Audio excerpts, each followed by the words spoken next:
Hello students, कैसे हो आप लोग। एक बार फिर से स्वागत है आपका आपके अपने यूट्यूब चैनल एडुमैन। यहाँ पर आज हम डिस्कस करने वाले हमारा चैप्टर जो चला हुआ था हीट। एक वीडियो इसकी पहले हम बना चुके हैं। जिस स्टूडेंट ने वो वीडियो नहीं देखी है पहले उस वीडियो को जाकर देखें, क्योंकि उस वीडियो में हमने डिस्कस किया हुआ कि हीट होती क्या है, कैसे उसको मेजर करते हैं, डिवाइसेस कौन कौन से होते हैं उसको मेजर करने के लिए, किस तरीके से मेजर किया जाता है, वो सारी इंफॉर्मेशन हमने फर्स्ट वीडियो में हम कवर अप कर चुके हैं। तो जिस स्टूडेंट ने वो वाली वीडियो नहीं देखी है पहले उस वीडियो को जाकर देखे और फिर इस वीडियो में आए। तो अब हमारा जो नेक्स्ट टॉपिक निकल के आया था वो है ट्रांसफर ऑफ हीट। मतलब हमारी हीट का एक बॉडी से दूसरी बॉडी में ट्रांसफर हो जाना, ये क्या है हमारा ट्रांसफर ऑफ हीट। चलिए एक एग्जांपल लेते हैं। सभी के घरों में गैस स्टोव होगा, गैस स्टोव पर खाना वाना भी बनाते होंगे। तो आपने क्या किया, गैस स्टोव जलाना है और उसके ऊपर, और ये आप अगर एक्टिविटी करना चाहे तो खासकर जो साथ में आपके घर में बड़े होने चाहिए इस एक्टिविटी को करते वक्त, तो आपने क्या करना है, या फिर आप वैसे भी ऑब्जर्व करते होंगे डे टू डे लाइफ में कि हम अपना गैस स्टोव ऑन करके उसके ऊपर एक अपना बर्तन रख देते हैं और उसमें कुछ भी पानी जो भी हमने गर्म करना होता है उसको गर्म करते हैं। सो क्या होता है, जो हमारी हीट है वो उन फ्लेम से किसके अंदर जाती है, हमारे उस यूटेंसिल के अंदर।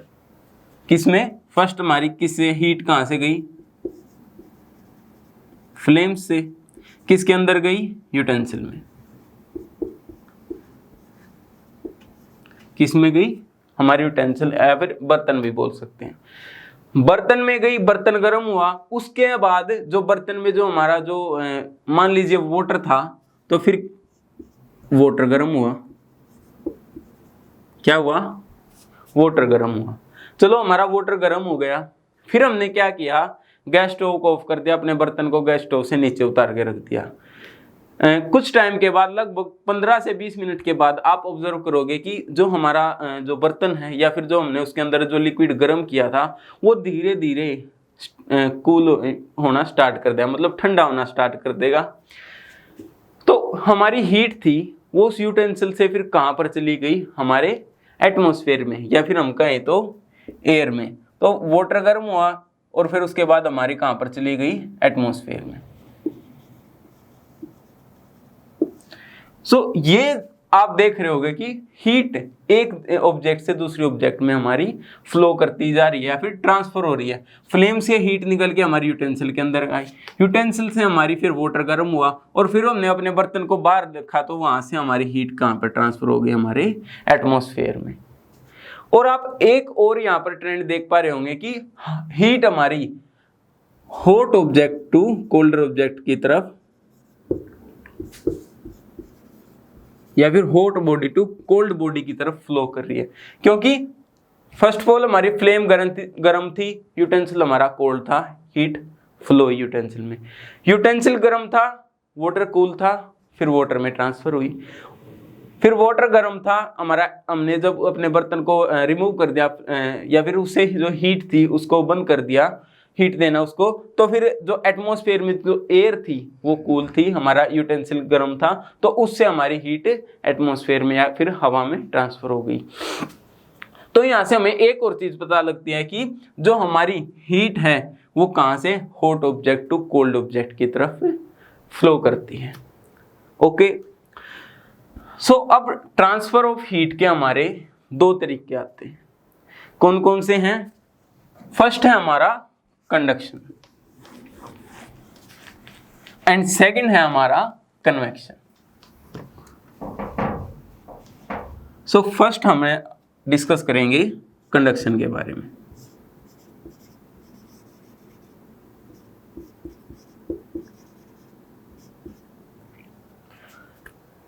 सिंपली कंडक्शन को समझने के लिए आपको एक बात समझनी पड़ेगी कि जब हमारी हीट कंडक्शन के थ्रू जब फ्लो होगी, जब हमारी एक ऑब्जेक्ट दूसरे ऑब्जेक्ट के साथ डायरेक्ट कांटेक्ट में आएगी। मान लीजिए हमने क्या किया, एक एग्जांपल आपकी इसमें बुक में एक एक्टिविटी भी दी हुई है। क्या है वो कि एक आपने स्टैंड लेना है,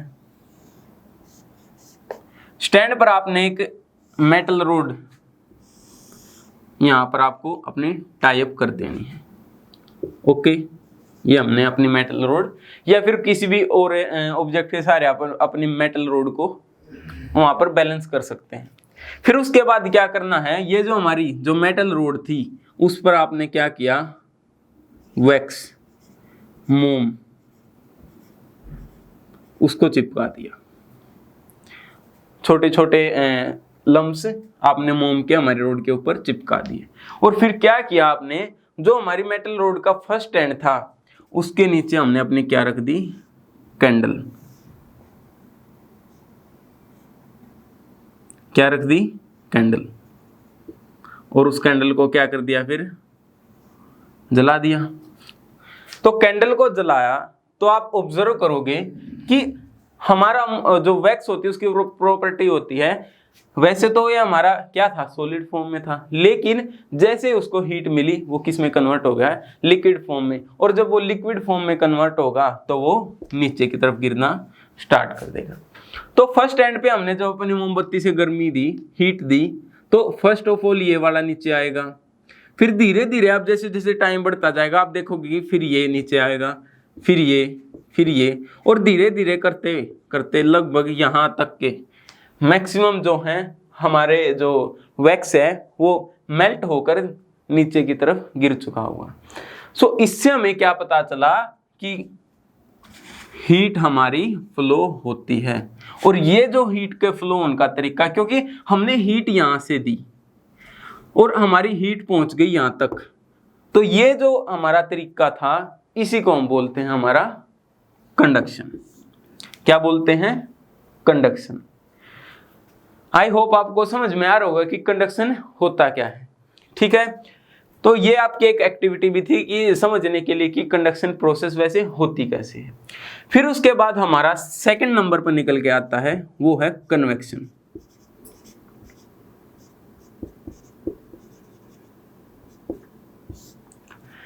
कन्वेक्शन को समझने से पहले आपने एक बात और समझनी पड़ेगी। हमारी एक दो वर्ड निकल के आते हैं, कंडक्टर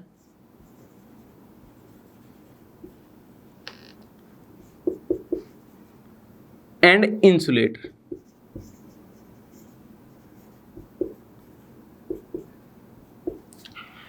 कंडक्टर और इंसुलेटर होते क्या हैं, ये सिंपली कंडक्टर वो ऑब्जेक्ट्स होती हैं या फिर वो बॉडी होती हैं जो अपने अंदर से हीट को फ्लो होने देती हैं।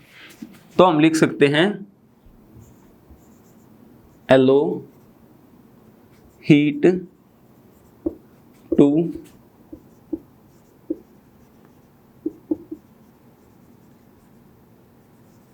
थ्रू देम, जो अपने अंदर से हीट को फ्लो होने देती है। तो फिर इंसुलेटर क्या हो जाएगा, इसका अपोजिट, मतलब कि जो एलो नहीं करेंगी। सो यहां पर हो जाएगा कि which do not allow heat to flow through them, same line. मतलब जो अपने अंदर से हीट को फ्लो न होने दे वो क्या हो जाएंगे, हमारे इंसुलेटर। तो एग्जांपल की बात करें तो कंडक्टर है जो हमारे, उसका हमारा एक एग्जांपल हो जाएगा हमारे मेटल्स। मेटल्स आयरन है, स्टील है, सिल्वर है, गोल्ड है, ब्रोंज है, कॉपर है, ये सभी क्या हमारे मेटल्स। और मेटल्स हमारे क्या होते हैं, कंडक्टर्स, हीट के भी और इलेक्ट्रिसिटी के भी। जी हाँ, हीट के भी कंडक्टर होते हैं हमारे और इलेक्ट्रिसिटी के भी कंडक्टर होते हैं, क्योंकि इनके अंदर से हमारी हीट भी आसानी से पास हो जाती है और हमारी इलेक्ट्रिसिटी भी पास हो जाती है। इंसुलेटर में हम बात करें, जैसे हमारा हो गया प्लास्टिक, वुड, इस तरीके की जो ऑब्जेक्ट हैं, इसकी तो यूज हमारा होता भी है। मान लीजिए सभी के घर में प्रेशर कुकर होता है। प्रेशर कुकर वैसे सारा गर्म होता है, लेकिन उसका जो हैंडल है वो प्लास्टिक से बना होता है, जिससे हम पकड़ के उसको उठाते हैं। तो प्लास्टिक हमें गर्म महसूस नहीं होता कि, और बाकी जो हमारा जो प्रेशर कुकर है वो मेटल से बना हुआ है, वो सारा गर्म है, क्योंकि कंडक्शन के थ्रू हमने गर्म तो उसको नीचे से किया था। मान लीजिए ये हमारा प्रेशर कुकर है,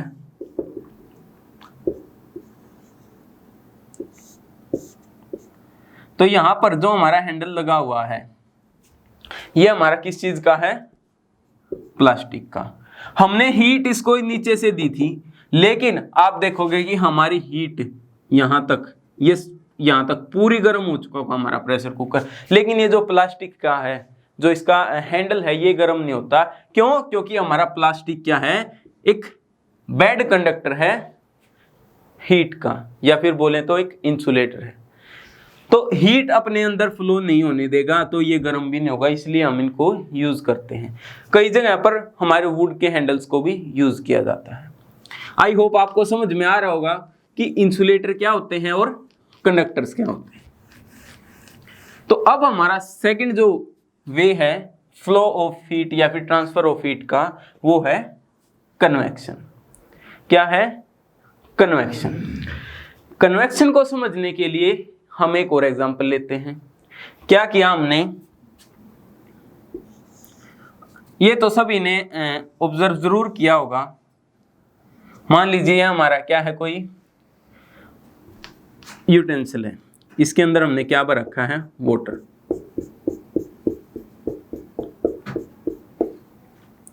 नीचे से हमने क्या कर रखा है?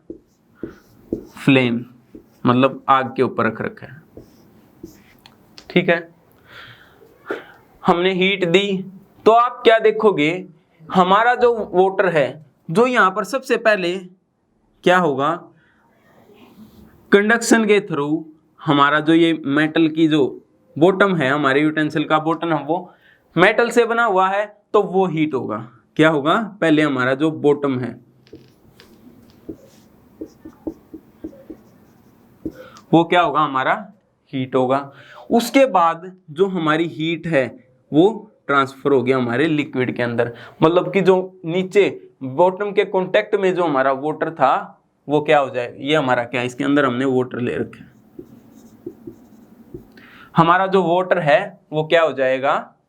हीट अप होगा नीचे वाला। और एक और मैं आपको बात बताना चाहूंगा कि कन्वेक्शन में क्या होता है, हमारी जो, मान लीजिए हमने दो ऑब्जेक्ट ली हैं, मान लीजिए वाटर ही ले लिया, एक हमारा cold water and second one हमारा हॉट वाटर। सो हमारा जो हॉट वाटर होता है वो लाइटर होता है as compared to cold water, lighter, and ये क्या होगा हमारा? हैवियर।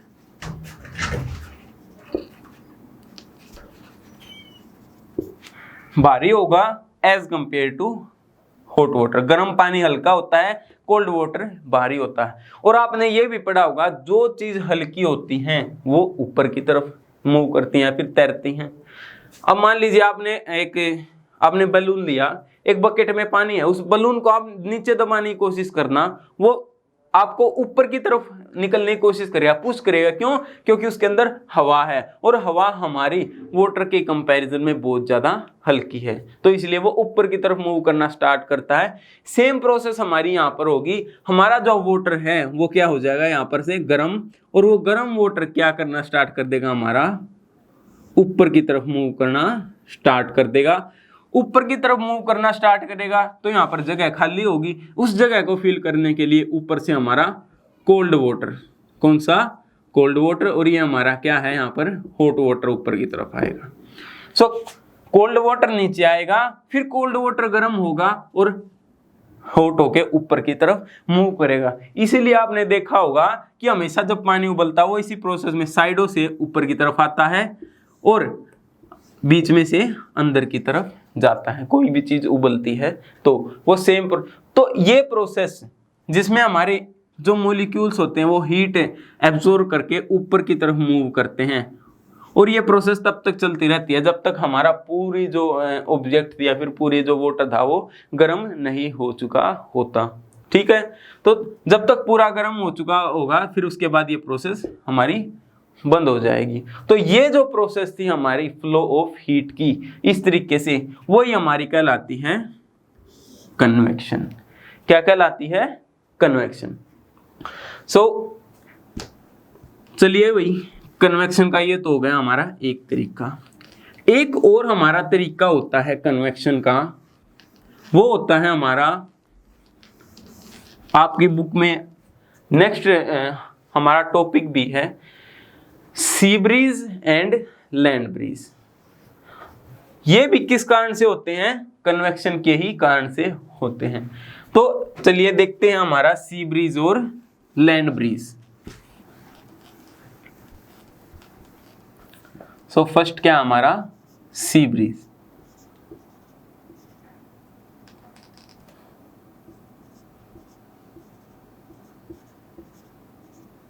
एंड सेकेंड वन क्या है हमारा? Land breeze.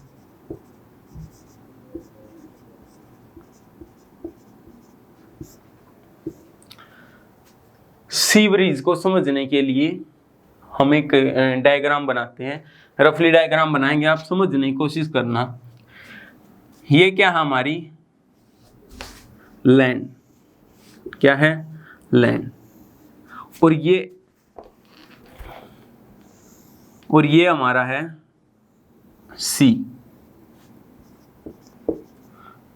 और ये हमारी क्या है? लैंड, जमीन। ऐसे ही होता है क्योंकि हमारी जो लैंड है उसका लेवल डिक्रीज होना स्टार्ट हो जाता है और वहाँ पर वाटर का लेवल इंक्रीज होना स्टार्ट होता है। ये हमारा क्या होता है? वहाँ पर किनारा हम बोलते हैं, बैंक, या फिर जो बीच वगैरह होती है हमारी समुद्र के किनारे। तो क्या हुआ? धूप निकली।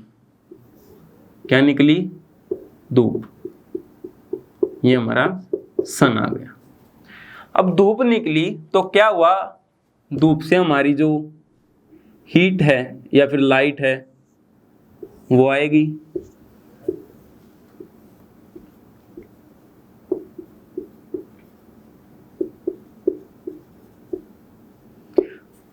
और एक और बात मैं आपको यहां पर बताना चाहूंगा, सन से हमारी जो लैंड तक जो हीट आती है वो हमारी किसकी फॉर्म में आती है? रेडिएशन। किस फॉर्म में आती है? रेडिएशन की फॉर्म में। क्योंकि वैसे हमारी हीट को एक जगह से, एक बॉडी से दूसरी बॉडी में ट्रांसफर होने के लिए किसी ऑब्जेक्ट की जरूरत पड़ती है या फिर कहीं किसी मीडियम की। लेकिन जब सन हमारा क्या है? स्पेस में है और अर्थ पर हमारी जो हीट है वो पहुंचती है। लेकिन हीट सन जो अर्थ है उसके एटमॉस्फेयर के बाहर हवा भी नहीं है, बिल्कुल वैक्यूम है। तो वहां से हमारी अर्थ तक हीट कैसे पहुंचती है? वो पहुंचती है हमारी रेडिएशंस के थ्रू।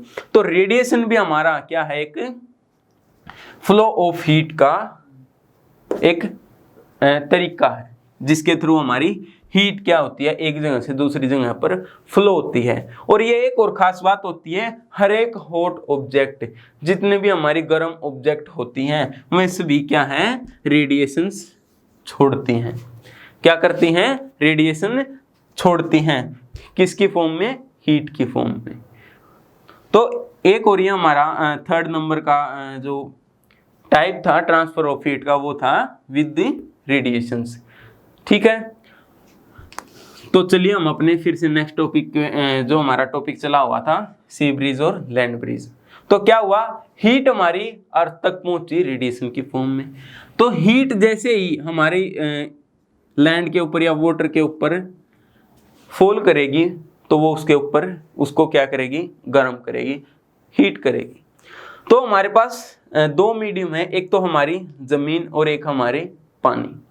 तो मैं आपको बताना चाहूंगा कि जो हमारी लैंड होती है, जो जमीन होती है, वो क्या होती है? जल्दी गर्म होती है पानी के कंपैरिजन में। हमारा जो वाटर है वो धीरे धीरे गर्म होना स्टार्ट होगा, लेकिन हमारी जो हीट है, जो लैंड है वो फास्टर हीट होना स्टार्ट करेगी वाटर के कंपैरिजन में। तो हमारी क्या हुआ भाई, जो लैंड थी वो क्या हो गई, हीट।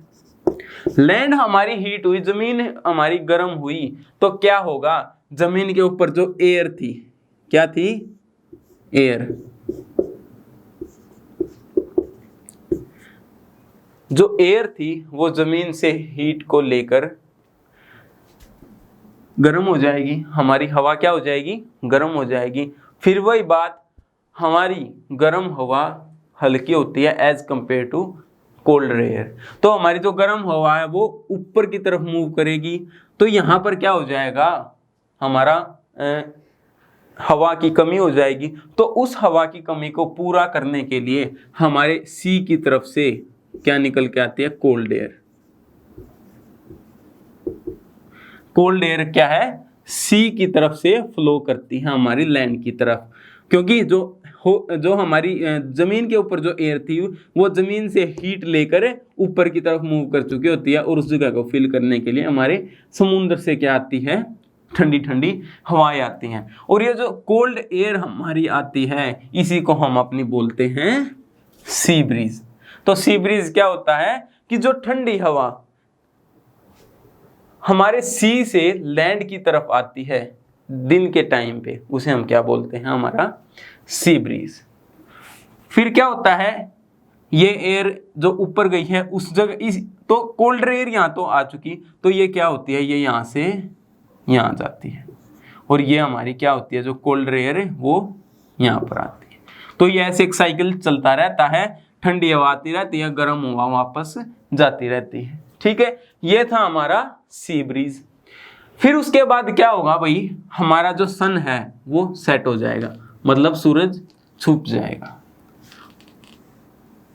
फिर क्या होगा, तो ये हमारा जो सन था वो सेट हो चुका। तो क्या होगा, मैंने बताया था आपको कि जो वाटर होता है वो धीरे धीरे गर्म होता है एज कंपेयर टू लैंड। तो क्या हुआ भाई, शाम तक हमारा जो वाटर है वो भी क्या हो चुका होता है, गर्म, या फिर हम बोले वार्म। शाम हो चुकी है, सन हमारा छिप चुका है, तो हमारा वाटर क्या है, गर्म है। लेकिन जैसे ही सन छुपा, हमारी जो लैंड है वो जल्दी से ठंडा होना स्टार्ट कर देती है। जब इसके ऊपर हीट फॉल होती है, ये वाटर की कंपैरिजन में जल्दी हीट अप होना स्टार्ट कर देती है, और जब हमारी जो हीट है वो चली जाती है तो ये जल्दी से ठंडी होनी भी स्टार्ट कर देती है।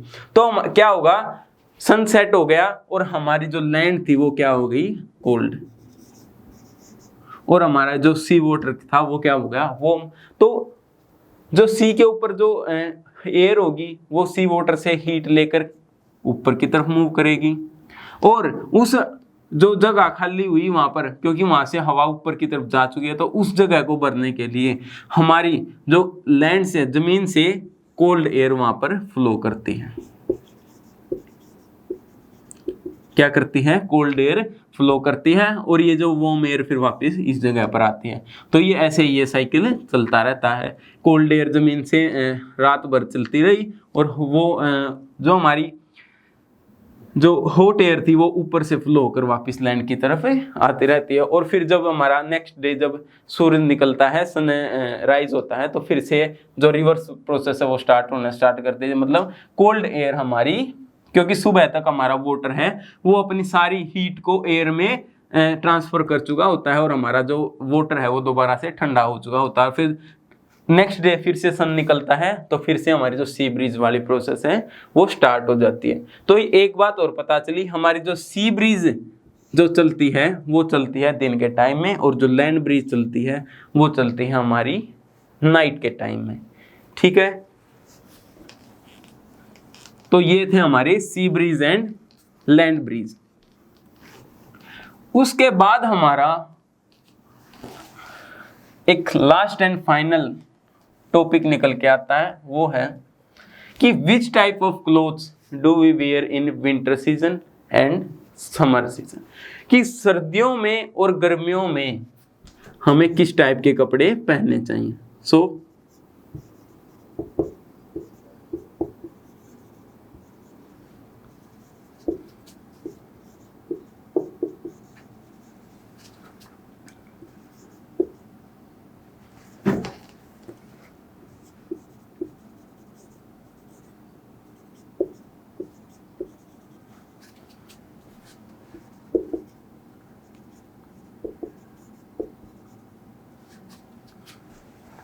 क्या है, इन विंटर सीजन और summer season.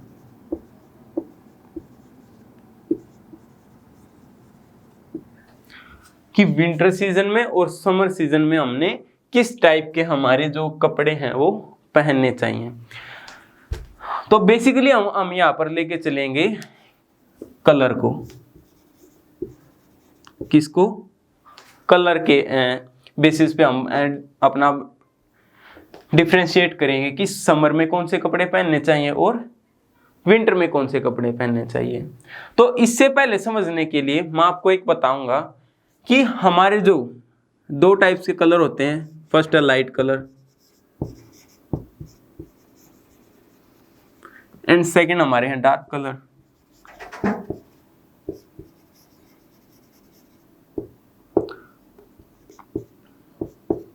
So light colour में कौन से आ जाएंगे हमारे, जैसे व्हाइट, और भी हमारे जैसे क्रीम कलर, या फिर लाइट पिंक, लाइट येलो। तो इस टाइप के जो कलर होते हैं वो हमारे क्या, लाइट ब्लू, ये हमारे क्या होते हैं, लाइट कलर होते हैं। वही हम डार्क कलर को देखें तो क्या, जैसे ब्लैक, ब्राउन, ग्रे। सो इस टाइप के जो कलर होते हैं वो क्या आते हैं, हमारे डार्क कलर। सो जो लाइट कलर होते हैं वो उनकी प्रॉपर्टी होती है कि उनके ऊपर जो हीट फॉल करती है वो उसको रिफ्लेक्ट कर सकते हैं। मान लीजिए ये हमारा क्या है, वूलन क्लॉथ। क्या है? Woollen cloth. ओके, इसके अंदर ये हमारे क्या है, वूलन थ्रेड्स।